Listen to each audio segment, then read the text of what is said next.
Carl. How's it going, buddy? Shawn, how's it going? Welcome. Welcome to live. Live. We are live in full effect. All right. So good to see everybody again. Hope you guys are doing fantastic. I know I'm feeling fresh, feeling good. So we wanted to we wanted to take our game to the next level and bring AsIs ToBe into a live experience to share with you. And it really started from a recorded video podcast that we had with a very special guest, Desi Narayanan. So thank you, Desi, for joining us again today. My pleasure.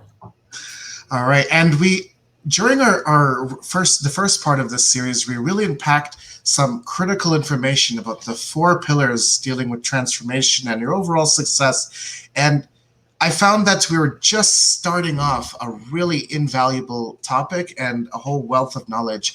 And so we thought to bring that experience to you in a live capacity so we could pick Desi's brain and open the floor for comments and questions from you, our guests, and our audience, and really explore and learn more about this exciting journey.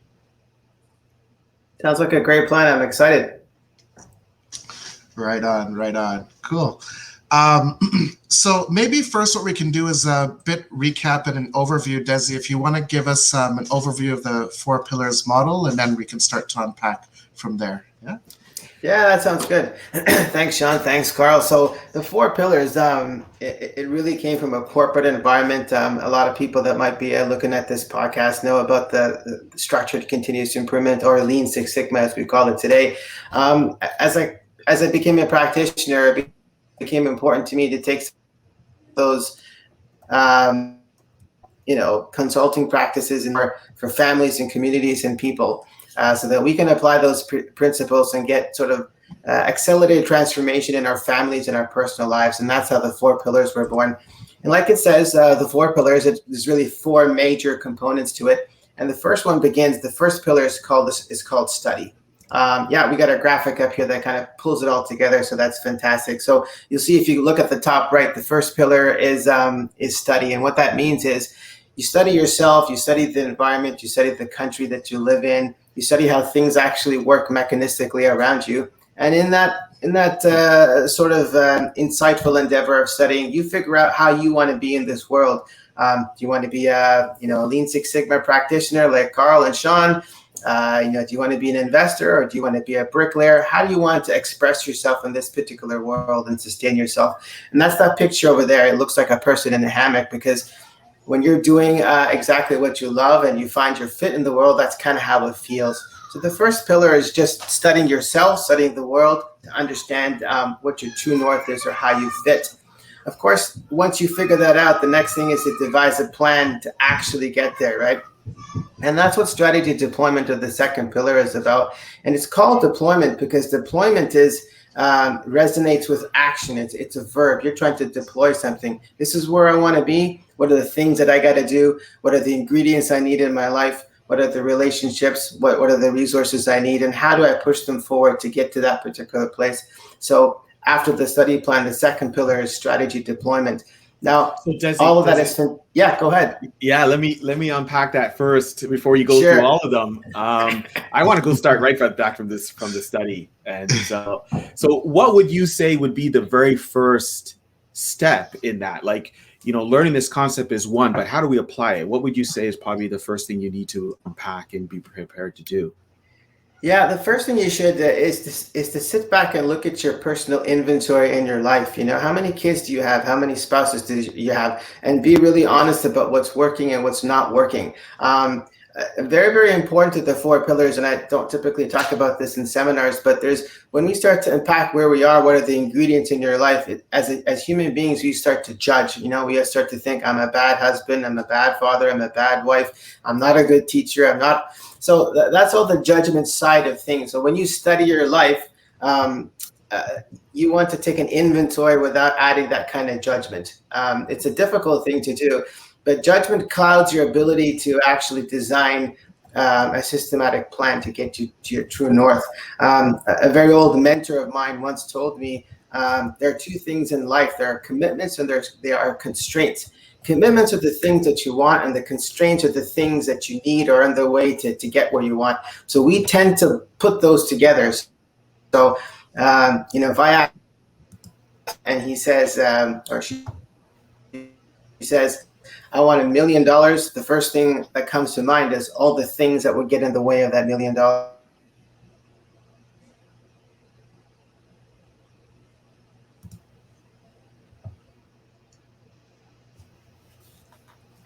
A little bit of a pause there, but I think that's for dramatic entry, right, Shawn? Yeah, right now I'm envisioning a world of good working Wi-Fi, and it happens. Oh, you can't have live without having a little bit of pause. But exactly, part of the journey. One of those constraints that Des is talking about, you know? Yeah, universe telling me to slow down. Got it. Not a problem, Desi. Go ahead, take it. Yeah, so then strategy deployment is really figuring out how to sort of at a conceptual level get there. Do you want to start your own business? Do you want to work for a corporation? Do you want to have a garden in your backyard? What are all the major strategic actions you would take to get to that true north? So that's all the fancy stuff. Study plan and strategy deployment. It's fancy. It's fun. It's exciting. There's a lot of adrenaline. The thing is, with strategy deployment and studying, there's a lot of chaos on that. You're trying new things, you're failing very quickly. You have all that kind of chaos happening. So it's very important, almost kind of like before you even think about those things, is to have a basis in your own life. And that's what we call standard work. Standard work is just around having a rhythm about your life. It's not about making it better. You might have inefficient processes for how you take the cases to school and how you make dinner in the evening, but don't worry about whether they're good or bad. You should have a discipline and a rhythm around that, how you actually operate your life today. That's called standard work. And if you have standard work, then you can also start to improve and make that standard work more efficient. So, get dinner out on the table faster, reduce your commute. So doing everything that you're already doing, if you can do it more efficiently, that's the fourth pillar, continuous improvement. And the idea is, as you do your work and you continuously improve, you're sparing up time and you use that time for study and strategy deployment. And that's how the four pillars get connected. So from a textbook perspective, yes, you're supposed to start with the study plan, but the practical truth is you don't have time for any of that. So you start with standard work, you improve it, you free up time, and you apply that towards study and strategy deployment. That's kind of the practical life cycle it takes. Mm-hmm. Mm-hmm. Makes a lot of sense. I have a bit of just actually from personal use case experience. Yeah. So I started a business I started a small business 4 years ago with the goal of just helping organizations digitally transform. Personally, the life that I'm looking for is just to be able to support my family going forward and enable us to work and live wherever we want in the world while helping companies transform.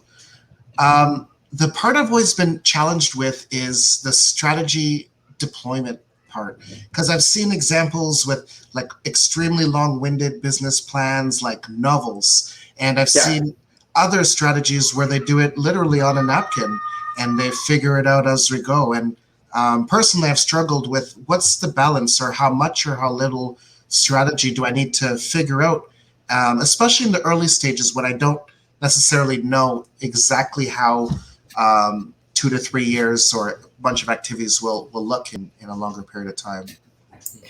Yeah, so that's a really good question, Shawn. So in strategy deployment, there's all sorts of potential documentation around strategy deployment. Us Lean Six Sigma people, we use something called an X matrix, which is very spreadsheet looking like. There's long presentations you can do. But if you take all the paperwork out of it, the best way to think of strategy deployment is an upside down triangle. So think at the top of that triangle, you think of a bunch of hypotheses. So a bunch of experiments you want to try. So you know what your small business is going to look like. You're going to say the experiments I'm going to try are e-commerce, referral agreements, geographic expansions. You have all these experiments at the top. And as you start to run those experiments and do pilots, You're going to see which ones are successful and which ones are not. And those ones are the ones that are going to come to fruition. So it's very similar like, agile development in the IT industry. Strategy deployment is about running through experiments really quickly and quickly dismissing the ones that don't work and then moving forward with the ones that do. And then you'll have insight about what works in your business. And someone else will come and say, hey, you should try this. And you're like, nope, I tried that. I know it doesn't work for me. So you'll be able to make those decisions quickly. That's what I would suggest is early in the business. And early in the business, I mean, to be quite honest, the first 2 to 5 years is still early in the business, depending on the industry that you're in. And run all those experiments so that you can discard all the ones that don't work and just move forward with the ones that do. That's fascinating. Is that so? Like thinking from my former corporate life for almost a couple of decades now, is this where the opportunity to fail fast might come in? Like, we have big corporate-wide, big, hairy, audacious goal. We start moving down a path in a direction, and there's some sentiment that this may not look the way we expected after a period of time. I've learned about failing fast in some organizations. We've collectively made that decision. Where others, we've already concretely decided on a path and we're going down a path that we know is not going to give us the outcome we're looking for. Is this where failing fast is ideally placed?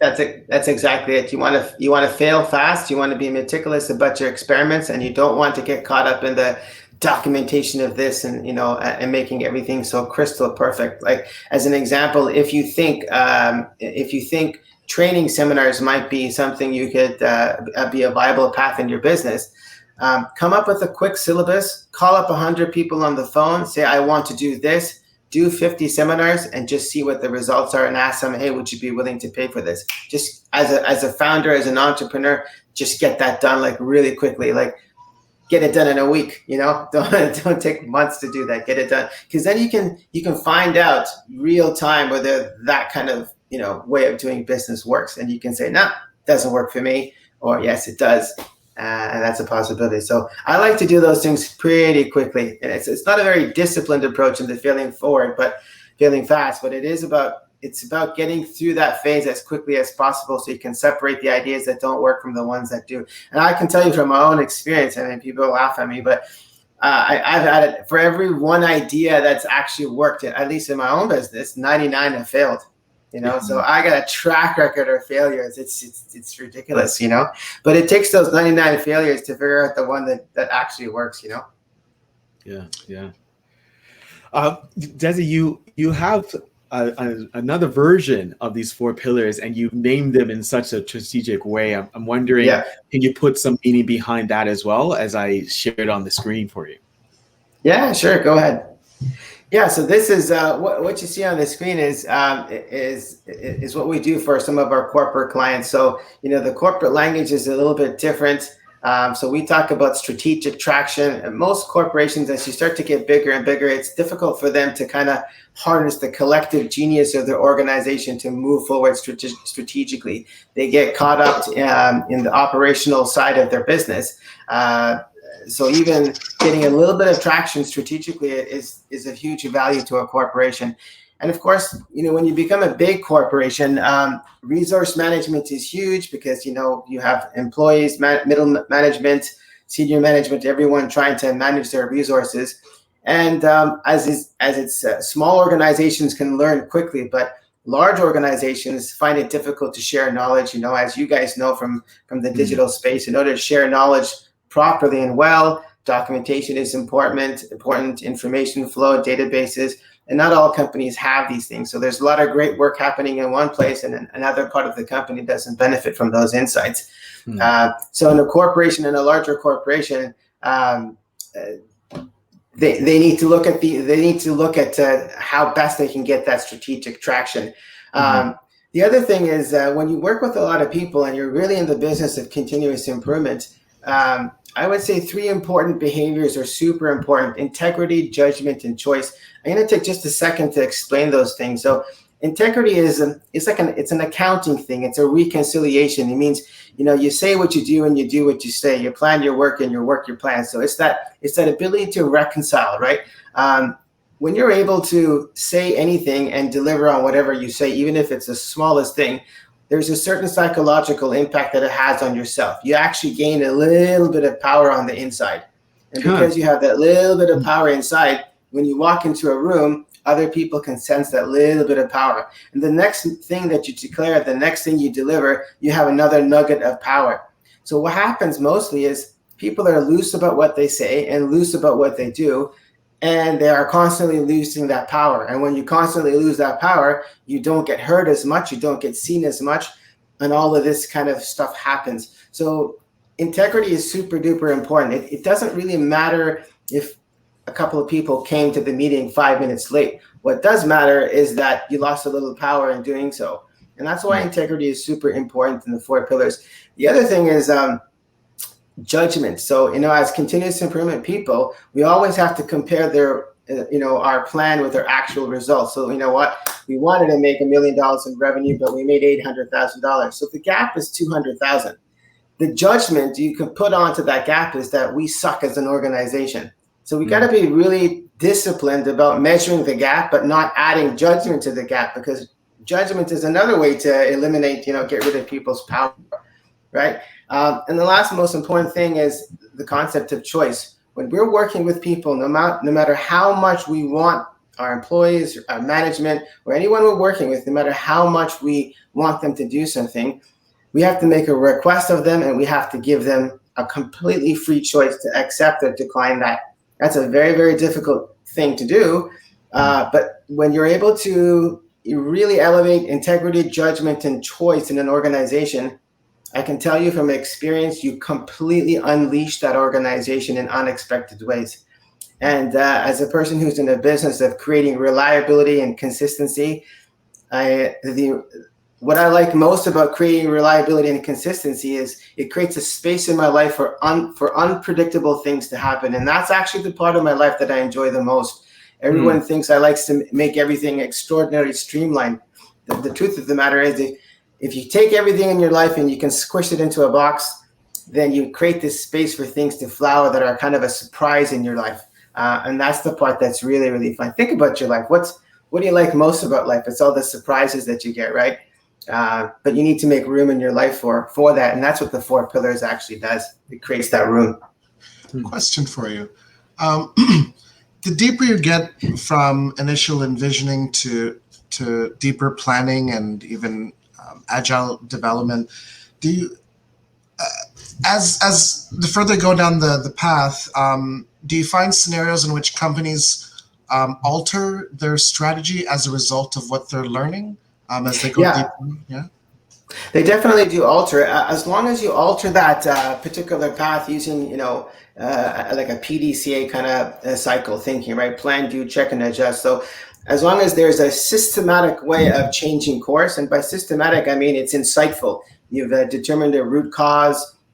You've identified a new factor or variable that you didn't know before. So that kind of changing of path based on information, data, or real insights is fantastic and necessary. What happens all too often is people just change path based on how they feel about things. This doesn't feel good. That doesn't feel good. There's a lot of things in business I don't like doing, but I don't change my path because I don't like doing it, right? So as long as you do that in a disciplined, thoughtful, critical thinking kind of way, then that's great, and it's actually required. So it's a good question, Shawn. That makes sense. Good stuff. All right. All right. And from the standards of work vantage point, what are the expectations? Is this something that needs to be budgeted for in advance, or is it something that kind of once we get there, we know how we have to divulge activities across the organization at a deeper level than perhaps originally anticipated?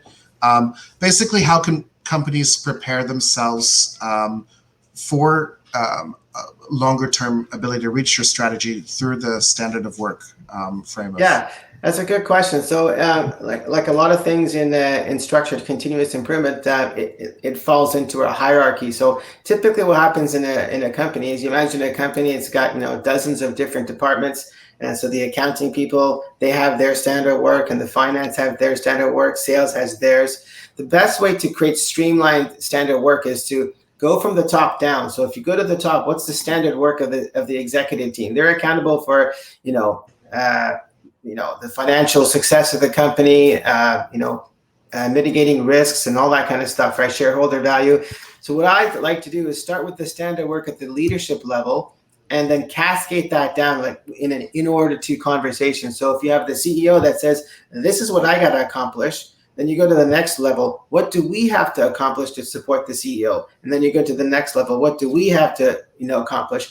So if you take it that way, what ends up happening, you get the minimum level of standard work required to run the organization successfully. So everything that doesn't that gets identified in that conversation, you can toss out. And you'll find there's a lot of reporting, a lot of analysis, a lot of things that get tossed out if you take that approach to standard work, because when people are just doing it individually without actually cascading it up, they're doing what they think is, they're creating unnecessary standard work because they're overly conscientious.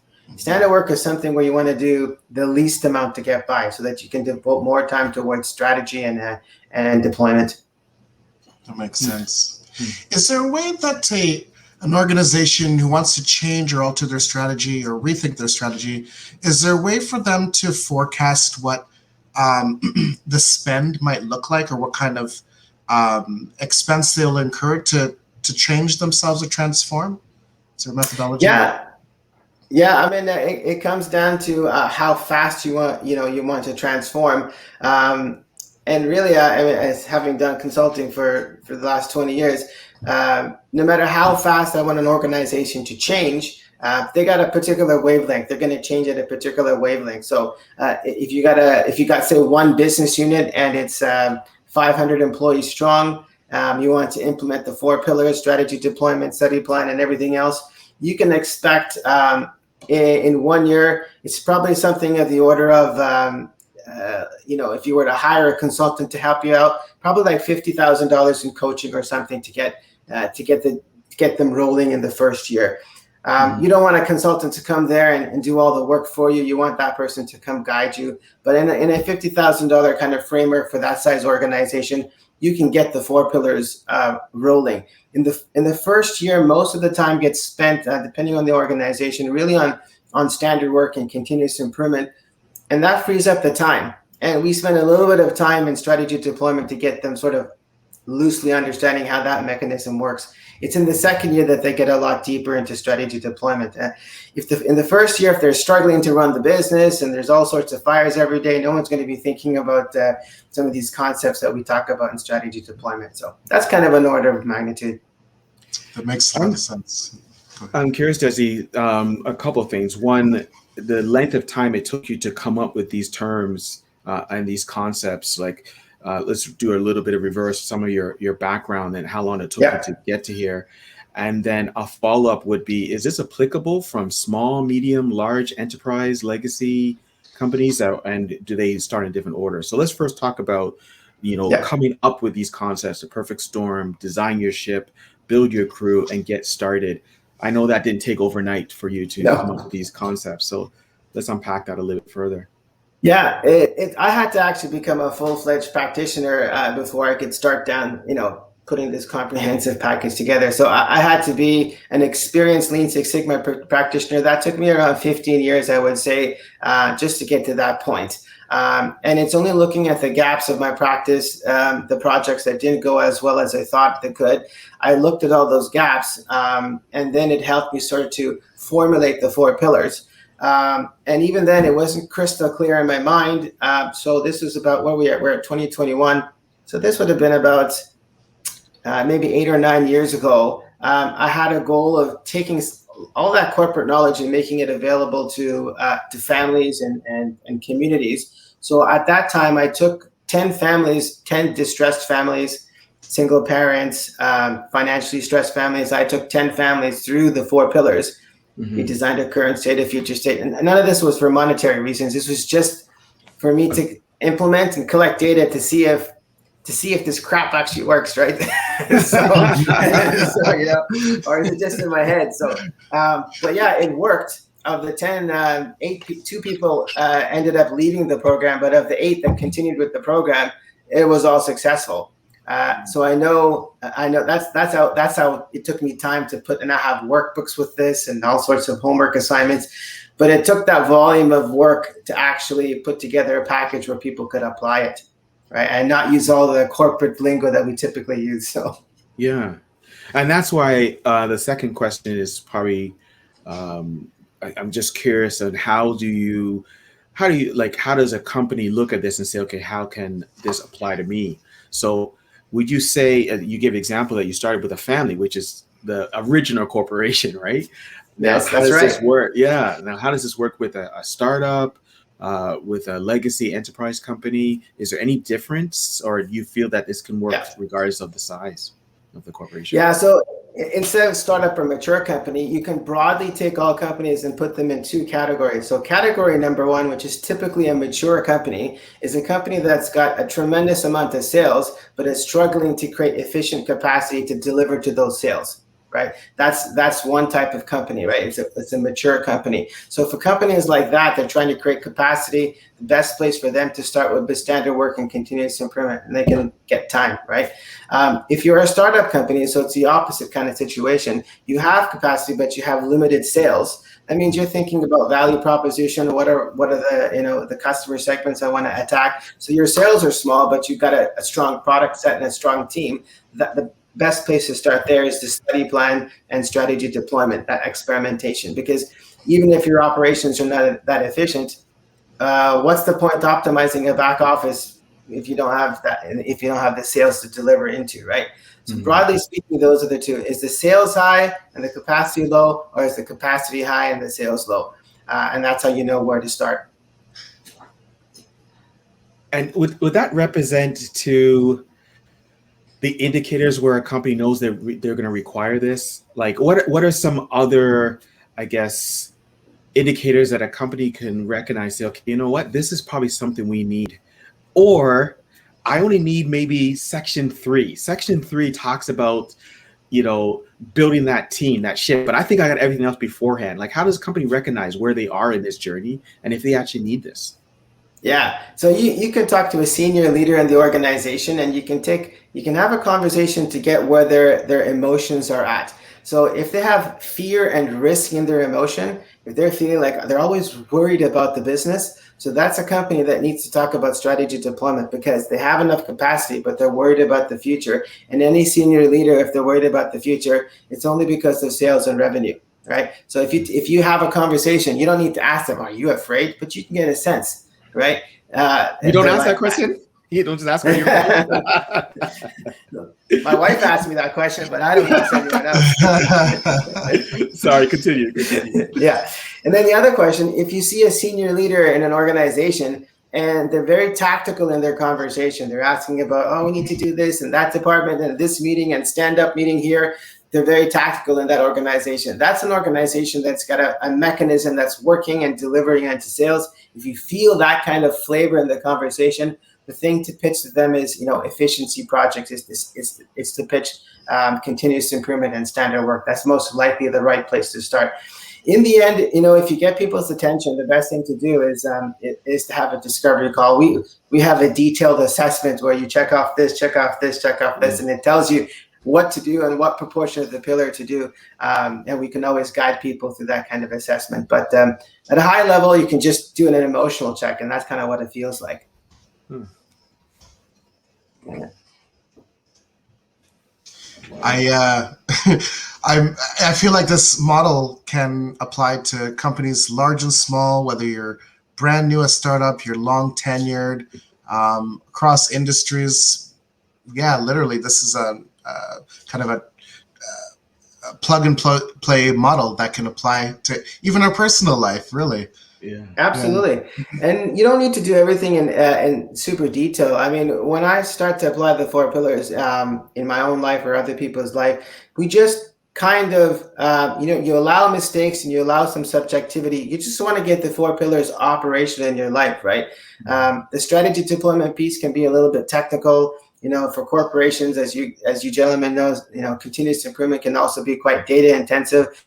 So you don't want to start throwing regression analysis and all this fancy stuff at people. You get the basics, the feeling and the emotion and the theme of those 4 pillars, get them rolling. And as people start to understand and start to practice those particular pillars, then you can improve it. I always tell people, listen, we can only take 10%.